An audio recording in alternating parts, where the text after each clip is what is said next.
Hello everyone, I'm Ben the Cuber, and something I bet you didn't know is that I've spent over $1,000 on Rubik's Cubes, and right now I'll give a quick top 10 on my hardest cubes to solve. And I bet you'll be surprised to hear that the last one is literally impossible to solve. Coming in at number 10 is my oldest Rubik's Cube. Now I've said in previous videos that this thing is 20 years old, but I really just don't know. It could be 10 years old or maybe even 30 years old. And the reason that this cube is on the list is because it's just physically so hard to turn. At number 9 we have my tactile Rubik's Cube. It's just a normal Rubik's Cube, but you're supposed to solve it with your eyes closed. And on top of having to know how to solve a regular Rubik's Cube, you also have to memorize a certain shape for a certain color, yada yada yada. It can be a very long process. Coming in at number 8, we have the Rubik's Magic. Now I actually don't know how to solve this puzzle. This thing could literally be easier than a 2x2 and I'd never know. And well, yeah, that's it.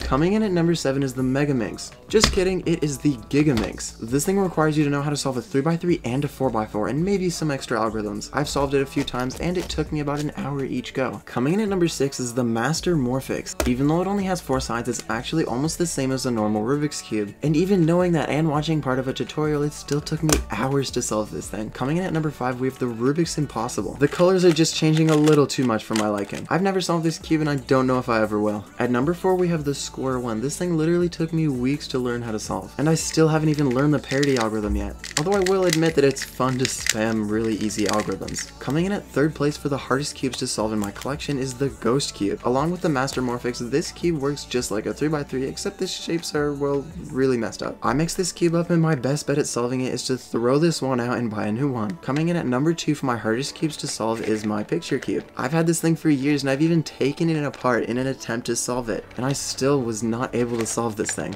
And finally, before I show you number 1, I'm trying to hit 300,000 subscribers by 2024. So if you want to see my videos again, then I definitely recommend that you subscribe. And well, as anticlimactic as it may be, this cube is technically impossible to solve. What cube am I talking about? Well, I'm talking about the 1x1. Thank you guys all for watching, and well, I'll see you in the next one.